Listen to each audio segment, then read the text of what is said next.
Selamat pagi, selamat hari Minggu bagi semua umat Allah dimanapun kita berada. Kami sangat bersyukur dan kami percaya kita semua dalam keadaan sehat, dalam keadaan sukacita dan penuh pengharapan untuk terus senantiasa bersekutu dan memuliakan namanya. Mari Bapak Ibu jemaat yang dikasihi Tuhan, sebelum kita memulai ibadah kita pada pagi hari ini, kita akan berdoa bersama-sama. Mari kita tundukkan kepala kita. Kami sangat bersyukur kepada Tuhan yang menciptakan kami ada sampai saat ini, yang memberkati kami tetap hidup dan bertahan di dunia sampai saat ini. Terima kasih atas pertolongan Tuhan, hari demi hari, minggu lepas minggu, tahun berganti tahun, terus Tuhan menolong kehidupan kami. Kami sangat bersyukur dan kami mau memuji Engkau sebagai ungkapan syukur kami. Terima kasih Tuhan. Berkati ibadah ini dari awal sampai kepada akhirnya. Kami rindu mempersembahkan yang terbaik hanya bagi hormat dan kemuliaan nama-Mu. Haleluya. Mari jemaat yang dikasihi Tuhan, tidak ada harta yang bisa kita balas untuk kebaikan Tuhan kecuali lewat persembahan hidup kita. Kita mau bersyukur kepada Tuhan kalau sampai saat ini kita masih ada.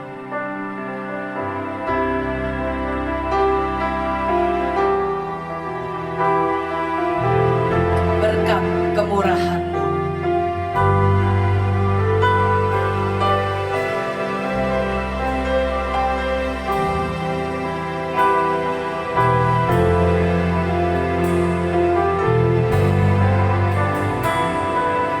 Kau hiasi kehidupanku dengan kemurahan-Mu. Kau rancangkan masa depanku penuh dengan harapan. Aku ada saat ini. Aku ada saat ini. Semuanya karena kasih-Mu. Aku hidup hari ini. Semua berkat kemurahan-Mu. Katakan terima kasih. Amin. Yesus, Engkau sangat baik. Engkau sangat baik, teramat baik bagiku. Mari jemaat yang dikasihi Tuhan, kita semua yang sudah merasakan kasih Tuhan, nyanyikan pujian ini dengan segenap hati. Kau hiasi kehidupanku dengan kemurahan-Mu. Amin. Kau rancangkan masa depanku penuh dengan harapan. Aku ada saat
karena kebaikan-Mu, semua karena kemurahan-Mu.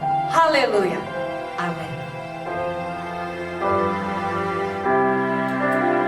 Saudara-saudara, mari kita lebih lagi memuji Tuhan. Kita naikkan pujian ini, kecaplah dan lihatlah. Haleluya, Yesus.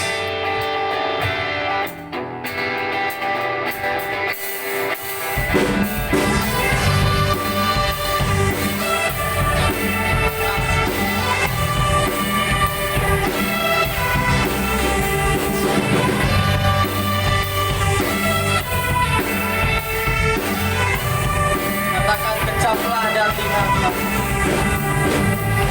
Kecaplah dan lihatlah, betapa baiknya Tuhan itu. Rasakan dan nikmati kasih setia Tuhan. Kecaplah, kecaplah dan lihatlah, betapa baiknya Tuhan itu. Rasakan dan nikmati kasih setia Tuhan. Kasih setia Tuhan. Kasih setia Tuhan. Syukur bagi-Mu Tuhan. Segala hormat bagi-Mu Tuhan. Allah yang mengasihi-Ku, Allah yang memelihara-Ku selamanya. Haleluya. Mari kita kecap dan lihatlah kebaikan Tuhan buat kita. Amin. Kecaplah dan lihat. Kecaplah dan lihatlah, betapa baiknya Tuhan. Rasakan, yes, dan nikmati kasih setia Tuhan. Kasih setia Tuhan. Syukur bagi-Mu Tuhan. Segala hormat bagi-Mu Tuhan. Allah yang mengasihi-Ku, Allah yang memelihara-Ku. Syukur bagi-Mu Tuhan. Segala hormat, ya Yesus. Allah yang mengasihi-Ku, Allah yang memelihara-Ku selamanya. Amin. Sama-sama katakan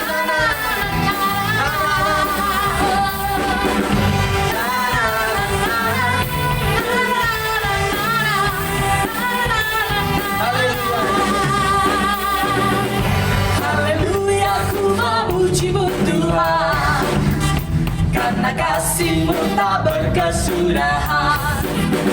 Biar yang bernafas memuji Sang Raja, di atas gunung dan di dalam samudra. Tanganku angkat padamu, mensyukuri rahmat yang kita melompat. kakiku melompat bagiku, sebab rahmat-Mu baru setiap hari. Bersyukurlah, Bersyukurlah kepada Tuhan, sebab Dia baik, sebab Dia baik. Bahwa sangat untuk selamanya, kasih setianya, kasih setianya. Bersyukurlah kepada Tuhan, sebab Dia baik, sebab Dia baik. Bahwa sangat untuk selamanya, kasih setianya, kasih setianya.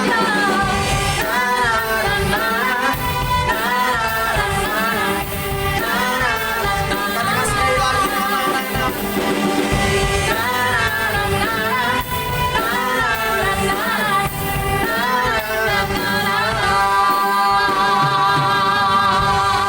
Haleluya Yesus, terima kasih. Amin. Haleluya.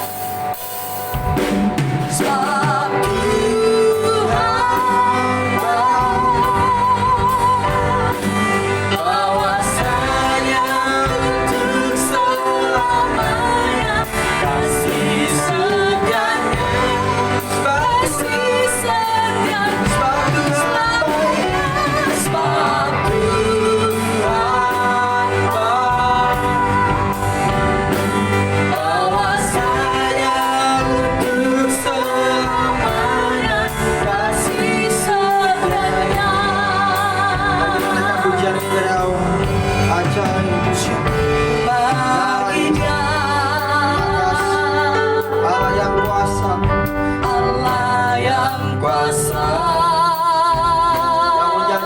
segalanya.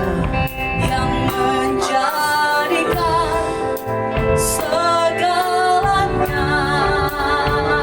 Ajaib perkasa, Ajaib perkasa yang diperbuatnya, yang diperbuatnya di hadapan segala bangsa. Ya di hadapan segala bangsa. ya, Sebab Tuhan bahwasanya untuk selamanya kasih setianya selamanya. Sebab Tuhan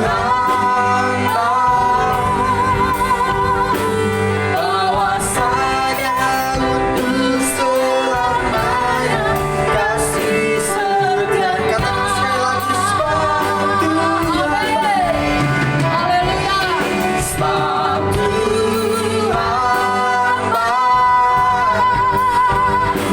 bahwasanya untuk selamanya kasih setianya selamanya. Sebab Tuhan bahwasanya kasih setianya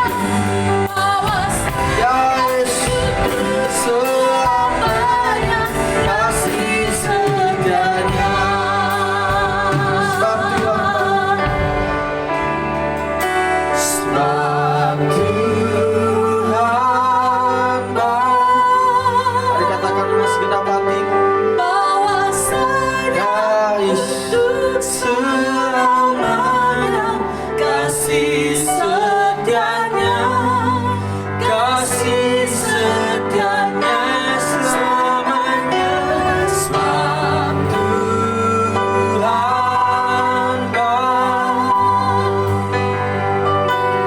bahwasanya untuk selamanya kasih setianya.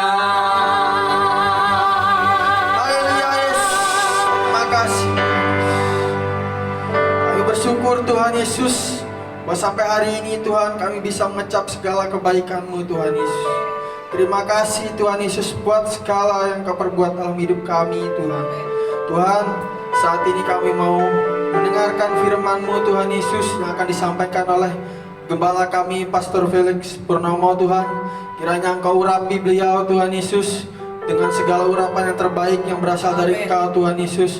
Biarlah setiap yang diutarakan melalui mulutnya, melalui hatinya Tuhan Yesus, semuanya berasal dari Engkau saja Tuhan. Kami tidak izinkan roh-roh jahat mengganggu pikiran kami, mengganggu hati kami, tapi kami mau Tuhan Yesus Engkau yang buat kami fokus terus untuk mendengarkan firman-Mu ini Tuhan Yesus, sehingga benih yang disampaikan Tuhan Yesus tumbuh subur dalam hati kami dan kami lakukan setiap harinya Tuhan. Hanya dalam nama Tuhan Yesus kami sudah berdoa dan mengucap syukur. Haleluya. Amin.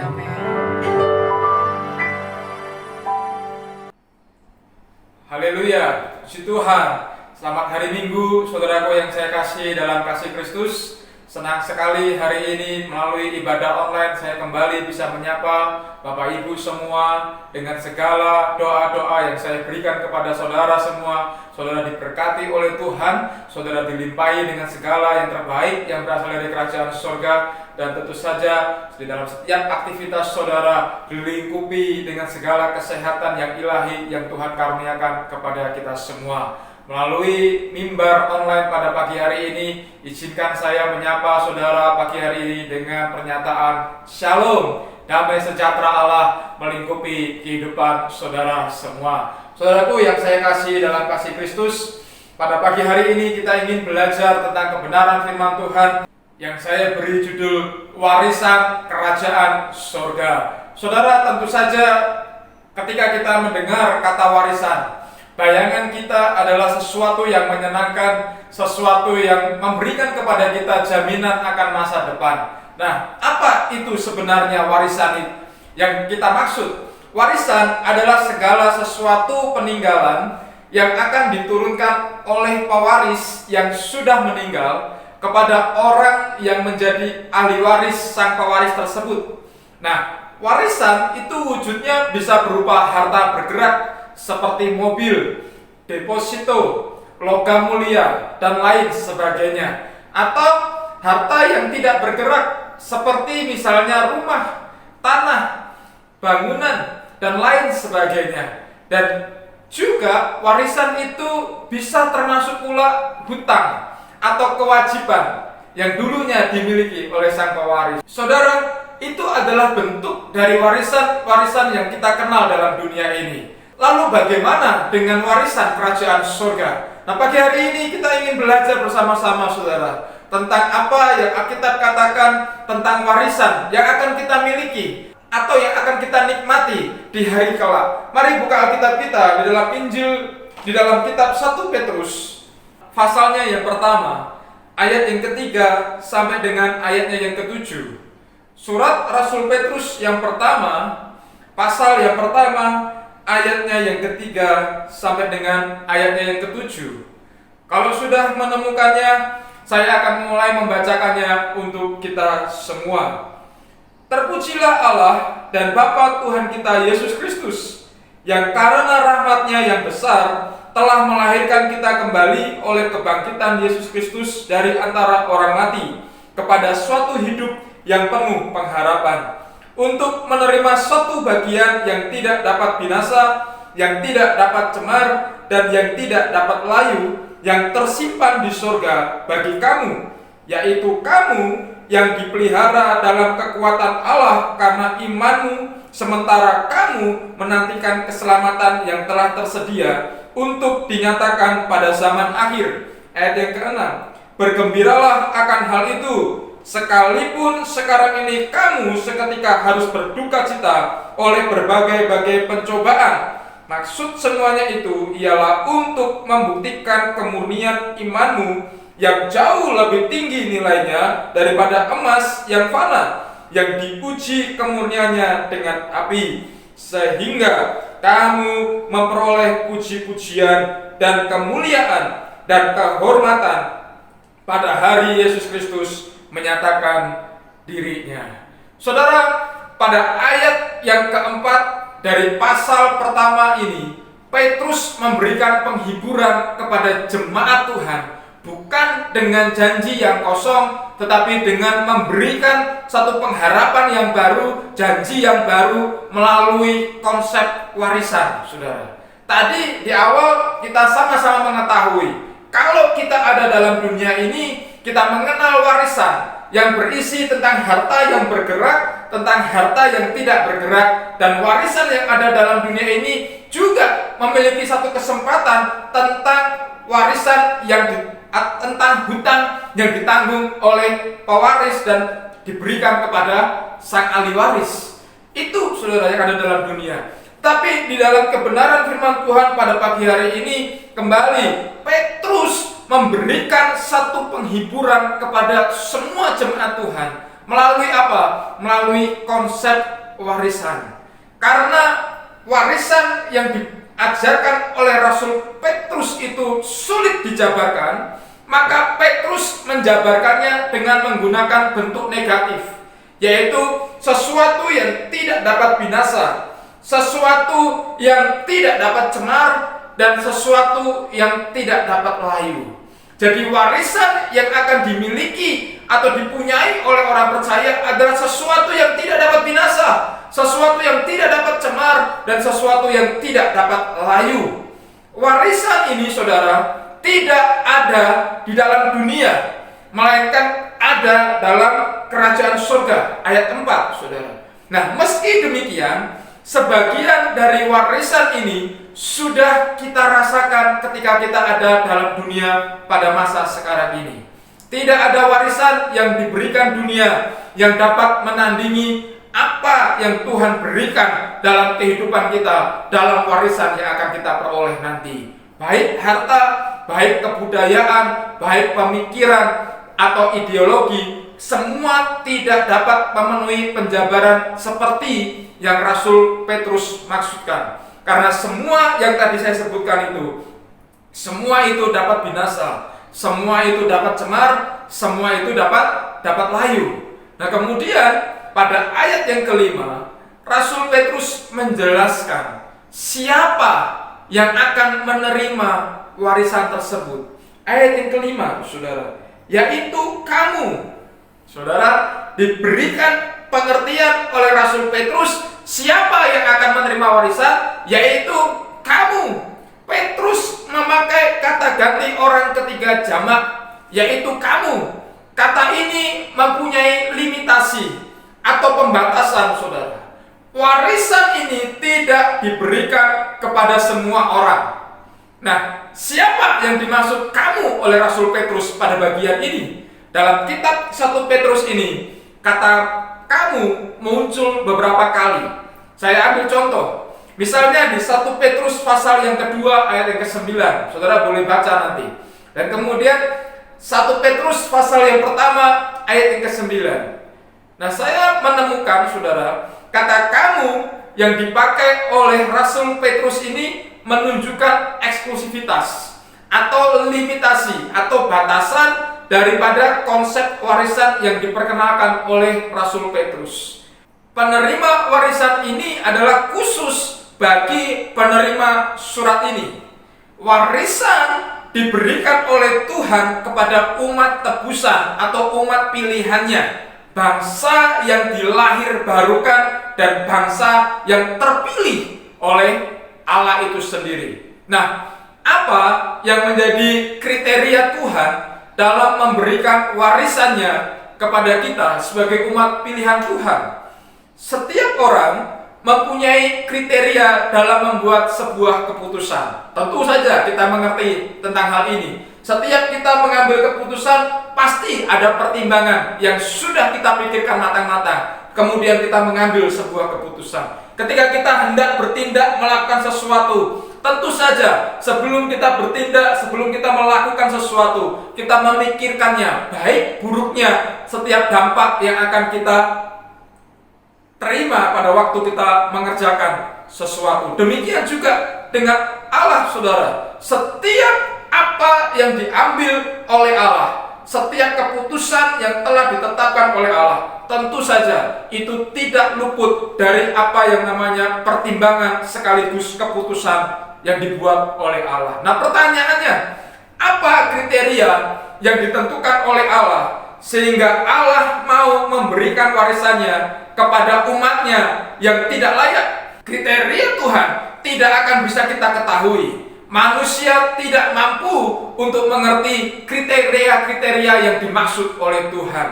Calvin menjelaskan hal ini dalam poin kedua dari buku Tulip, yaitu Unconditional Election, saudara. Meskipun kita tidak bisa mengerti kriteria yang Allah tetapkan, tetapi kita bisa menjelaskan sedikit mengenai kriteria Allah.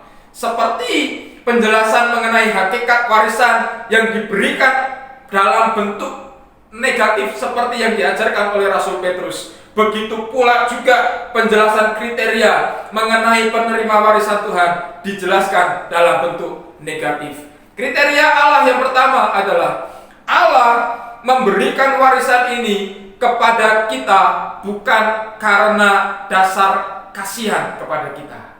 Banyak orang keliru menilai kriteria Allah. Allah memang adalah Allah yang penuh dengan belas kasihan, saudara. Kitab Mazmur membahas banyak mengenai Allah yang berbelas kasih. Dalam kehidupan manusia, seringkali rasa kasihan menjadi motif utama kita untuk kita menolong atau membantu sesama kita. Namun rasa kasihan tidak identik dengan kata mengasihi. Sungguh berbeda. Arti kasihan dengan arti mengasihi. Allah adalah Allah yang Maha Kasih. Itu bukan berarti Allah bertindak kasihan kepada setiap kita untuk kita menerima pertolongan daripada Tuhan. Tidak. Tapi setiap kali kita menerima pertolongan, fahami dengan pasti, fahami dengan benar bahwa Allah yang adalah kasih itu bertindak atas dasar Dia mengasihi saudara dan saya. Meski kata dasar dari kedua kata ini memang sama, yaitu kasih. Tetapi aplikasi dari kedua kata ini memiliki pengertian yang berbeda, saudara. Saya ambil contoh dalam Yohanes pasal yang ketiga, ayat yang ke-16. Mari buka Alkitab kita, saudara. Yohanes pasal yang ketiga, ayat yang ke-16.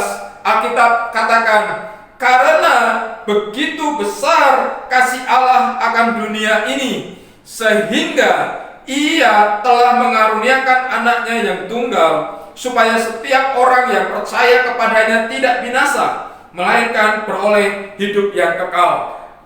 Dalam Yohanes pasal yang ketiga ayat 16 dikatakan, karena begitu besar kasih Allah akan dunia. Saudara, dalam bahasa aslinya, kata kasih yang ada dalam Injil Yohanes pasal 3 ayat 16 ini menggunakan kata kerja, yaitu mengasihi.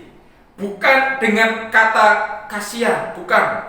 Jika Allah memberikan warisan ini berdasarkan rasa kasihan, maka semua manusia akan mendapatkan warisan dari Allah karena rasa kasihan itu. Karena semua orang di dunia ini patut dikasihani oleh Allah, betul kan saudara? Tetapi Alkitab mengatakan dengan hal yang berbeda. Tuhan memberikan warisan bukan karena sekedar Ia kasihan, tetapi karena Tuhan mengasihi kita yang notabene orang berdosa. Manusia bisa saja merasa kasihan tanpa mengasihi orang tersebut. Di dalam konsep mengasihi ada hubungan interpersonal, relationship, yaitu ikatan dari kedua belah pihak untuk saling mengasihi dan bukan sekedar kasihan. Hal inilah saudara yang Allah kerjakan dalam kehidupan kita. Kita mendapatkan anugerah Tuhan itu oleh karena Allah mengasihi kita. Kita mendapatkan berita keselamatan, jaminan keselamatan itu oleh karena Allah tidak kasihan kepada kita, tetapi oleh karena Allah mengasihi saudara dan saya. Saudaraku yang saya kasihi, anugerah dari Tuhan sungguh melampaui konsep dari sekedar kata kasihan atau sikap kasihan. Anugerah yang Tuhan jabarkan dalam kehidupan kita adalah konsep mengasihi yang sejatinya itu menjadi karakteristik daripada Allah itu sendiri. Kriteria kedua, kalau kriteria pertama tadi dikatakan kita mendapatkan warisan bukan berdasarkan Allah kasihan kepada kita, tetapi melainkan Allah sungguh mengasihi kita. Nah, kriteria yang kedua adalah warisan itu diberikan bukan karena faktor suka atau faktor tidak suka, faktor like or dislike. Enggak, faktor like or dislike menjadi penentu dalam kehidupan manusia untuk menentukan banyak hal. Kita tahu itu saudara. Kalau saudara dan saya mengambil sebuah keputusan, mungkin salah satu dasarnya atau mungkin didasari dengan secara mutlak atas dasar rasa suka atau tidak suka. Nah, seringkali kita juga memakai kriteria ini untuk mengukur keputusan Tuhan. Misalnya apa, saudara? Misalnya seperti kasus yang terjadi yang dialami oleh Yakub. Kita mungkin bertanya, kenapa Tuhan memilih Yakub? Karena Tuhan menyukai Yakub dan membenci Esau. Itu konsep kita. Kenapa Tuhan memilih Yakub? Kenapa Tuhan lebih memilih memberkati Yakub? Kita berpikir karena Tuhan lebih suka Yakub dibandingkan Esau. Itu konsep manusiawi. Tetapi jawaban ini saya katakan salah. Karena faktor suka dan tidak suka ini, saudara, merupakan faktor eksternal di luar diri kita yang mempengaruhi keputusan kita. Jika Tuhan dipengaruhi oleh faktor eksternal, maka Tuhan otomatis kita bisa katakan Tuhan tidak bijaksana. Alkitab tidak mengajarkan hal yang demikian. Jadi faktor like or dislike ini tidak dapat menjadi penentu dalam keputusan Tuhan.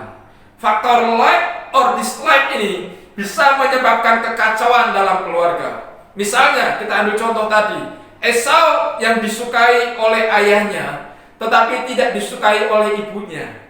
Sementara di sisi lain Yakub lebih disukai oleh ibunya tetapi tidak disukai oleh ayahnya.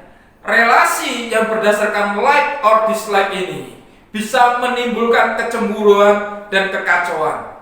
Bisa saja terjadi selisih pendapat, bisa saja terjadi hubungan yang disharmonis di antara keluarga orang tua Yakub dengan Esau, saudara. Tetapi apa yang sudah Tuhan lakukan itu berbeda dengan konsep like or dislike-nya manusia.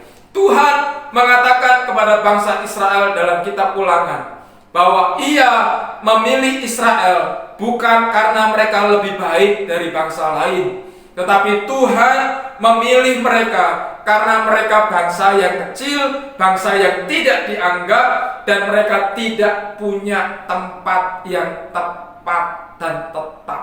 Itu saudara, kriteria yang dimiliki oleh Allah untuk memberikan warisannya kepada kita bukan berdasarkan Allah suka atau tidak suka dengan engkau, tidak. Tetapi karena engkau dianggap layak, engkau dianggap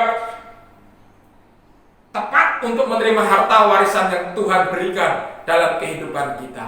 Nah, kriteria yang ketiga adalah pada waktu kita diberikan warisan, itu bukan karena faktor perbuatan baik kita. Tidak, saudara. Kita mendapatkan sesuatu yang baik dari Tuhan, itu tidak berdasarkan dengan apa yang sudah baik yang kita lakukan atau yang kita perbuat. Warisan yang begitu mulia tidak mungkin bisa ditukar dengan perbuatan baik manusia. Ingat ya saudara ya, tidak binasa, tidak cemar, dan yang tidak dapat layu. Apa itu? Dunia tidak bisa berikan, tapi perbuatan baik kita juga tidak bisa menghasilkan segala sesuatu yang tidak binasa, tidak dapat binasa, tidak dapat cemar, tidak dapat layu. Enggak, saudara. Seringkali manusia salah mengartikan atau salah memahami konsep anugerah dan menyamakannya hanya sebagai sebuah gift atau hadiah yang cuma-cuma yang kita terima daripada Allah. Karena manusia sudah berbuat baik dan menuruti perintah Tuhan, maka Tuhan sudah selayaknya memberikan anugerah keselamatan kepada kita.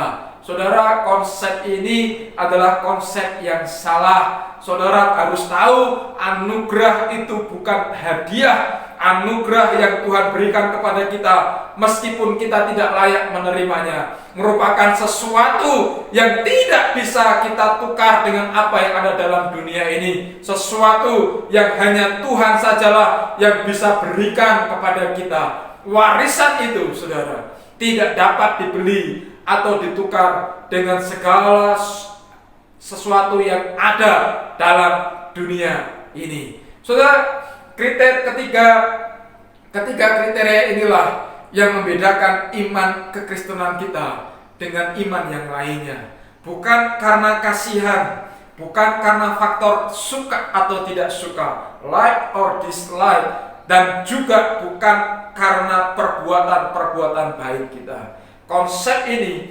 dijabarkan dalam Alkitab melalui Rasul Petrus, pribadi yang sederhana di hadapan Tuhan, pribadi yang tidak terlalu pandai di hadapan Tuhan, tetapi pribadi yang sama inilah yang mengajarkan sekaligus memberitahukan kepada kita tentang konsep warisan yang Tuhan berikan kepada kita secara tepat. Manusia menerima warisan yang kekal bukan karena kita berhak. Sekali lagi saudara, kita menerima warisan yang bersifat kekal bukan karena saudara dan saya berhak menerimanya, tetapi warisan yang kelak kita akan terima dan yang saat ini sedang kita nikmati itu semata-mata oleh karena anugerah yang Tuhan beri dalam kehidupan kita semua. Dalam ayat yang sama, Petrus juga berbicara mengenai jaminan Tuhan supaya warisan yang diberikan Tuhan tersebut pasti kita terima. NIV menerjemahkan kalimat dalam ayat yang kelima sebagai berikut, saudara. New International Version di ayat yang kelima mengatakan demikian, who through faith are shielded by God's power, yang artinya melalui iman kita dibungkus dan dilindungi oleh kuasa Tuhan. Ayat yang kelima dalam terjemahan Lembaga Alkitab Indonesia atau di Alkitab kita dikatakan yang dipelihara dalam kekuatan Allah karena imanmu, sementara kamu menantikan keselamatan yang telah tersedia untuk dinyatakan pada zaman akhir. Kitab NIV, versi NIV mengatakan melalui iman kita dibungkus dan dilindungi oleh kuasa Tuhan. Saudara, ketika kita berbicara mengenai warisan, selalu ada dua hal, yaitu warisan dan yang mewarisi. Warisan dan siapa yang mewarisi. Dalam konsep dunia, yang harus dijaga baik-baik adalah warisannya. Betul kan saudara? Kalau saudara dapat warisan, saudara harus kelola warisan itu dengan baik-baik. Saudara harus pelihara warisan itu dengan baik-baik. Saudara harus jaga warisan itu dengan baik-baik. Apalagi kalau warisannya itu adalah benda kesayangan dari orang tua kita, dari kakek nenek kita, dari nenek moyang kita. Pasti kita dengan sekuat tenaga, dengan segenap hati, kita memeliharanya atau menjaganya dengan baik-baik. Tetapi perhatikan apa yang Rasul Petrus ajarkan dalam ayat 5 ini. Petrus mengatakan bahwa apa yang perlu dijaga bukan warisannya. Perhatikan baik-baik. Yang perlu dijaga itu bukan warisannya, melainkan siapa? Melainkan pewarisnya. Mengapa demikian? Pertanyaan muncul, saudara. Karena warisan yang diberikan Tuhan kepada kita tidak mungkin dapat dicuri dan dirusak oleh siapapun. Perhatikan baik-baik. Apa yang Tuhan wariskan kepada kita itu sudah pasti tidak dapat dicuri, tidak dapat dirusak oleh siapapun. Tetapi kita sebagai pewaris atau ahli waris kerajaan surga dari warisan daripada Allah itu sendiri yang harus dilindungi. Mengapa? Karena kita tahu manusia adalah makhluk yang sangat rentan sekaligus rapuh untuk kehilangan iman dalam kehidupan kita sehari-hari. Kita sebagai pewaris adalah manusia yang tadi saya katakan tidak layak dan tidak sanggup untuk menerima warisan jikalau bukan Tuhan yang telah memampukan kita semua. Nah, saat ini saudara, orang percaya masih dalam perjalanan dan masih dalam masa menunggu saat di mana warisan itu akan diberikan kepada kita. Yaitu kapan? Yaitu pada waktu peristiwa akhir zaman nanti. Dalam perjalanan iman kita menantikan warisan itu. Tentunya terjadi banyak hal dalam kehidupan kita. Terjadi banyak peristiwa yang akan menggoncangkan iman kita, yang akan menggugurkan iman kita di tengah-tengah perjalanan kerohanian kita. Berapa lama pun kita menjadi pelayan Tuhan, kita menjadi abdi Tuhan, kita menjadi umat Tuhan, kita menjadi anak Tuhan, jika Tuhan tidak memberikan kepada kita kekuatan untuk kita bertahan, maka kita akan gugur melalui setiap proses-proses kehidupan yang kita alami, melalui setiap pergumulan-pergumulan kehidupan yang kita alami. Dalam Injil Matius pasal yang ke-13, saudara, Tuhan memberikan perumpamaan tentang penabur. Ada 4 macam bibit ditaburkan ke tanah dan mereka tumbuh dengan cara yang berbeda. Hanya satu bibit dari 4 bibit yang dapat bertahan menjadi pohon yang kuat. Saudara, perumpamaan ini menunjukkan kepada kita bahwa dalam kehidupan orang percaya, jika Tuhan tidak memberikan anugerah, jika Tuhan tidak menopang kehidupan kita, kita tidak mungkin mampu untuk menerima bahkan mengelola warisan yang Tuhan berikan kelak. Saudara, Paulus memiliki beberapa rekan kerja yang penting seperti Timotius, Titus, dan Demas. 3 orang ini adalah 3 orang yang sangat muda dibandingkan Rasul Paulus. Dalam 2 Timotius ada penyesalan yang diungkapkan Rasul Paulus terhadap Demas yang meninggalkan imannya. Dalam dunia ini ada begitu banyak contoh di mana orang yang awalnya begitu percaya kepada Tuhan, orang yang dulu awalnya sungguh menggebu-gebu mengikuti Tuhan dengan setia, tetapi pada perjalanan iman yang harus mereka lalui, ada begitu banyak orang percaya meninggalkan imannya.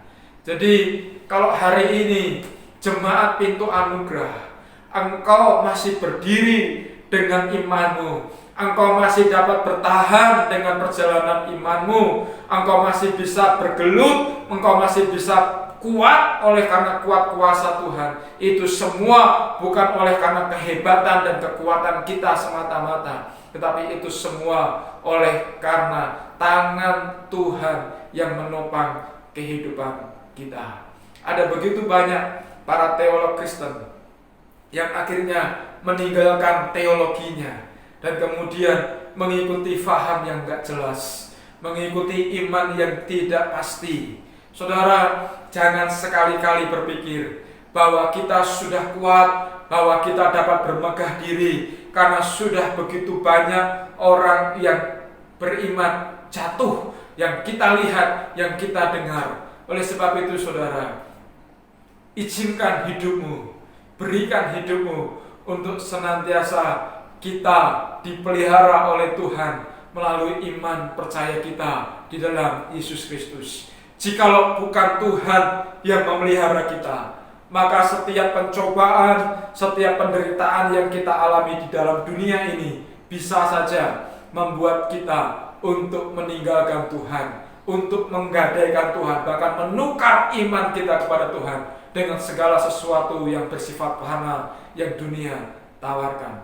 Saudara, kita bisa bertahan semata-mata oleh karena Tuhan menopang kita. Amin saudara. Kenapa Tuhan berkenan menopang kita? Sekali lagi, ada harta warisan yang sudah Tuhan sediakan untuk Tuhan berikan dalam kehidupanmu, dalam kehidupan saya. Rasul Petrus mengatakan bahwa melalui iman Tuhan memelihara dan menjaga kita. Nah, apakah iman itu saudara? Dan mengapa kita menerima warisan harus melalui iman? Saudara, iman adalah penghubung antara diri kita manusia yang berdosa dengan Allah yang kudus.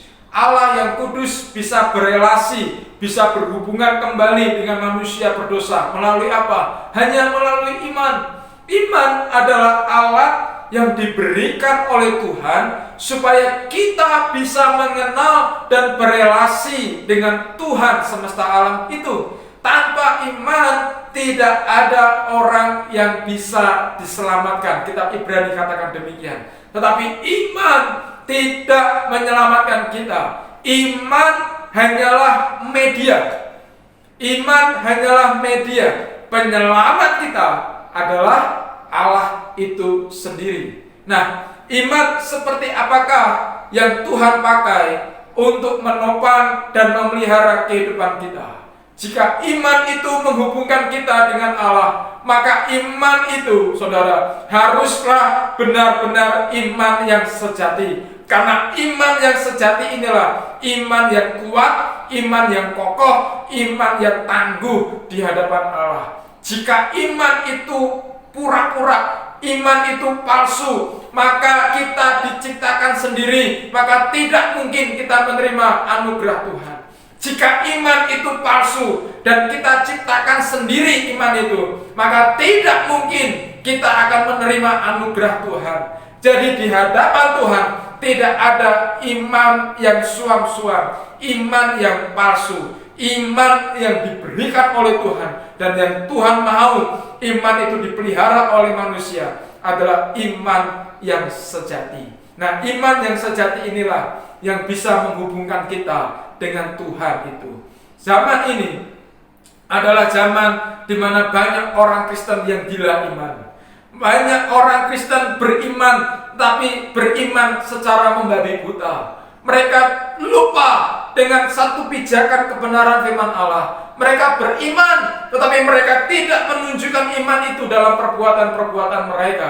Mereka beriman, tetapi dalam hatinya menyangkali perbuatan-perbuatan ajaib Tuhan. Saudara, itu bukan iman.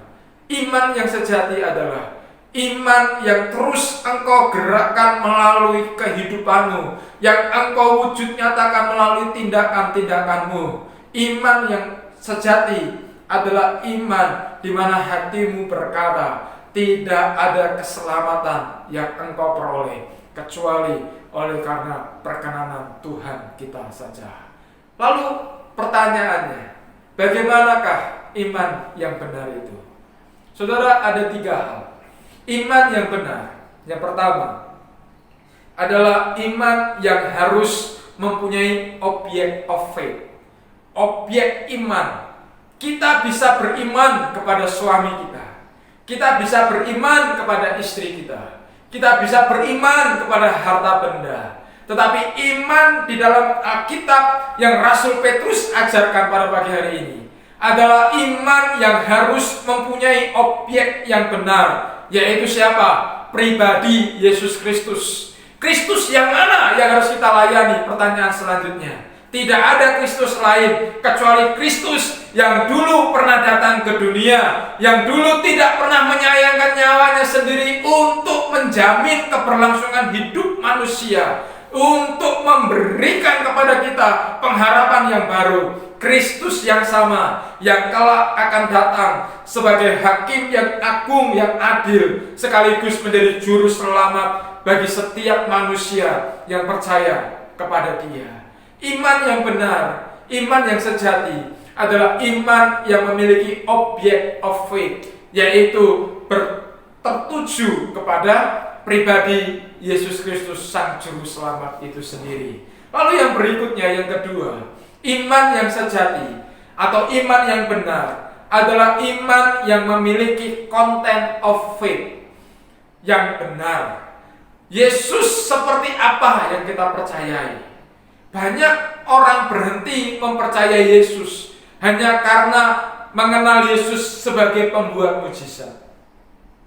Banyak orang berhenti percaya kepada Yesus karena mengenal Yesus pada waktu cerita-cerita 2000 tahun yang lalu. Saudara, inilah Kristus yang ditawarkan oleh zaman ini. Gereja Tuhan ada begitu banyak. Mereka hanya memperkenalkan Kristus di masa lalu. Mereka hanya memperkenalkan perbuatan-perbuatan ajaib Kristus di masa lampau, saudara. Tetapi bukan Yesus seperti itu yang hendak kita kenal pada hari ini. Tetapi Yesus yang Rasul Paulus dan Rasul Petrus beritakan adalah Yesus yang disalibkan oleh karena keberdosaan kita. Inilah isi dari iman yang sejati. Iman yang sejati tidak mempedulikan apakah dia sembuh dari segala sakit penyakitnya atau tidak, apakah dia diberkati dengan segala kekayaan atau tidak, atau mendapat berkat fisik yang lainnya atau tidak. Tetapi iman yang sejati adalah iman apa yang Yesus kerjakan di dalam kehidupan kita. Kita harus mengenal pribadi Yesus secara pribadi. Seringkali saya berkata di mimbar Tuhan, jangan percaya, jangan hanya puas, jangan hanya percaya kepada Yesus yang dikenal oleh orang lain, tapi puaslah, percayalah kepada Yesus yang telah mengerjakan sesuatu dalam kehidupan kau. Saudara, hari-hari ini mari kenal Yesus di dalam kehidupanmu sendiri. Kenal Yesus melalui pengalaman-pengalaman imanmu sendiri, sehingga engkau mengenal pribadi Yesus. Dan ketika engkau mengenal pribadi Yesus yang demikian, imanmu memiliki konten yang benar di hadapan Allah. Dan yang terakhir, saudara, iman yang sejati, iman yang benar harus mempunyai goal of faith, mempunyai tujuan iman. Jika kita beriman kepada Kristus, saya percaya Dia yang sudah mati, Dia yang sudah bangkit buat saya. Lalu tujuan saya percaya kepada Kristus itu apa? Yaitu orang Kristen harus berpikir bahwa setelah kita beriman kepada Kristus, maka Tuhan Kristus itu harus menuruti semua keinginan kita. Saudara, konsep ini merupakan konsep agama di dalam dunia ini. Konsep Kristus di dalam kekristenan tidak demikian, saudara. Orang Kristen yang mendefinisikan iman dengan selalu berpikir bahwa ia beriman supaya hidupnya dipermuliakan, supaya hidupnya diberkati, supaya hidupnya diperkaya. Saudara, Alkitab mengatakan bahwa kita beriman kepada Tuhan supaya kita hidup untuk mempermuliakan Allah. Amin, saudara. Jadi salah pada waktu kita beriman lalu kita meletakkan iman itu, Tuhan berkati aku, Tuhan sembuhkan sakit penyakitku, Tuhan perkaya hidupku. Tidak. Tapi pada waktu kita beriman seperti yang Alkitab ajarkan kepada kita, kita hidup untuk mempermuliakan Allah. Itu iman kekristenan, saudara. Hidup Rasul Paulus sebelum dia bertobat, tentu saja kita ketahui hidupnya lebih nyaman dibandingkan setelah dia bertobat. Setelah bertobat, Rasul Paulus justru dimusuhi, Rasul Paulus justru disingkirkan, justru dikucilkan. Rasul Paulus mengalami hukuman cambuk, Rasul Paulus juga mengalami penganiayaan yang luar biasa. Tetapi Rasul Paulus menyatakan bahwa hidupnya untuk Tuhan, hidupnya untuk memuliakan Tuhan yang sejati. Saudara, inilah iman yang sejati. Kita diwariskan untuk memiliki warisan iman yang sejati dalam kerajaan surga. Tentu saja, saudara, di dalam proses kita menantikan dan mengalami bahkan menerima warisan iman itu, banyak hal yang akan terjadi dalam kehidupan kita. Ada banyak peristiwa yang akan menggocok iman kita. Ada banyak sekali pergumulan-pergumulan yang akan mencoba meluluh lantakan ketangguhan iman saudara dan saya. Tetapi hari ini belajar dari setiap apa yang diajarkan oleh firman Tuhan melalui Rasul Petrus, bahwa kita akan menerima segala yang tidak akan binasa, segala yang tidak dapat rusak, segala yang tidak dapat layu, yaitu iman percaya kita kepada Tuhan. Dan iman itulah yang akan menggerakkan kehidupan kita untuk kelak kita mendapatkan keselamatan yang kekal dan kita berhak tinggal bersama-sama dengan Bapa dalam kerajaan surga yang mulia. Saudara, saya berdoa kiranya saudara diberkati dengan kebenaran firman Tuhan ini. Iman saudara terus bertumbuh, iman saudara terus mendapatkan kekuatan daripada Allah. Ingat baik-baik, kita ada sampai hari ini bukan oleh karena kuat dan hebat kita, melainkan oleh karena kemurahan yang Tuhan berikan dan Tuhan berkenan untuk menyertai kita semua. Shalom, Tuhan Yesus memberkati. Mari kita berdoa. Tuhan, kami mengucap syukur dalam nama Tuhan Yesus Kristus. Kami diajar tentang warisan kerajaan surga. Tuhan, kami percaya hidup kami masih ada dalam dunia yang fana ini. Ada banyak hal yang akan merintangi untuk kami bisa menikmati warisan kerajaan surga kelak. Tetapi Tuhan, firman-Mu pagi hari ini, biarlah menjadi pedoman langkah hidup kami ke depan. Biarlah ini menjadi bekal hidup kami, bekal kerohanian kami, untuk kami memiliki iman yang sejati, iman yang benar, di mana terus tertuju kepada Kristus yang hidup untuk menjamin kehidupan kami. Dan kami percaya bahwasannya sampai hari ini kami masih hidup, itu untuk mempermuliakan nama Tuhan. Kami mengucap syukur untuk kebenaran firman Tuhan yang hari ini kami boleh terima. Tuhan, sekalipun kami terima melalui media online ini, tetapi kuasa Allah tidak pernah terbatas dan tidak pernah terbendung dengan situasi apapun. Kami percaya ya Bapa, dalam nama Tuhan Yesus Kristus, kami menerima sesuatu yang ilahi, yang berasal daripada Engkau, tertuju kepada kami, dan kami mengalaminya secara pribadi. Tuhan, tidak pernah berhenti Engkau bekerja dalam kehidupan kami. Dan kami senantiasa berdoa, Tuhan, izinkan kami mengenal pribadi-Mu melalui peristiwa-peristiwa ajaib, melalui peristiwa-peristiwa sehari-hari yang kami hadapi. Biarlah kami mengenal pribadi-Mu sebagai pribadi yang berbeda daripada orang yang mengenal Engkau, Tuhan. Sebab kami mau mengenal Engkau secara mendalam lagi, secara lebih pribadi lagi. Terima kasih Tuhan. Pagi hari ini Tuhan, sekalipun kami tidak berjumpa satu dengan yang lainnya dalam satu gedung gereja Pintu Anugerah, tetapi oleh karena kemurahan Tuhan, kami masih bisa menikmati sabda-Mu. Bahkan hamba-Mu secara khusus juga diberkati dengan kebenaran firman ini. Kiranya kami semua ditumbuh kembangkan, ditumbuh kuatkan kerohanian kami, diberikan iman yang tangguh. Sehingga iman yang tangguh itu seperti satu biji yang tertanam tepat di hati kami. Kami menjadi pohon yang memiliki akar yang kuat. Kami memiliki pohon yang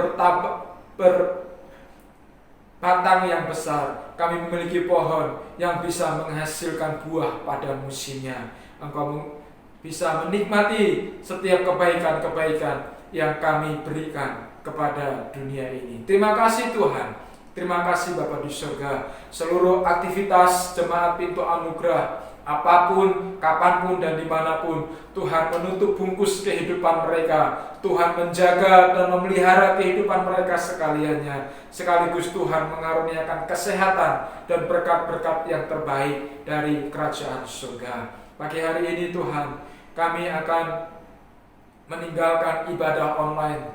Kami akan melanjutkan dengan aktivitas-aktivitas kami selanjutnya. Tetapi izinkanlah kami Tuhan meminta berkat yang istimewa yang berasal daripada kerajaan surga-Mu. Sebab kami percaya di dalam setiap peribadatan kami, tidak terkecuali ibadah online yang kami ikuti pada hari ini, pasti mendatangkan berkat teristimewa yang sudah Tuhan sediakan dan yang akan Tuhan karuniakan dalam kehidupan kami. Saudaraku, mari angkat kedua tanganmu, arahkan hatimu kepada Tuhan. Jikalau engkau baik-baik mendengarkan kebenaran firman Tuhan, engkau tekun, engkau setia mengerjakan setiap kebenaran firman Tuhan, maka segala yang terbaik yang berasal dari kerajaan surga Tuhan akan himpunkan ke dalam rumah tanggamu. Diberkatilah setiap pekerjaanmu, diberkatilah setiap usaha dagang, usaha jasamu, diberkatilah engkau pada waktu engkau keluar dan pada waktu engkau masuk, diberkatilah setiap keturunan-keturunanmu, diberkatilah pendidikannya dan akademik mereka, diberkatilah semua yang engkau cita-citakan dan idam-idamkan, diberkatilah engkau sekaliannya. Mulai hari ini sampai selama-lamanya, berkat ini engkau terima bersama-sama dengan berkat damai sejahtera daripada Allah Bapa,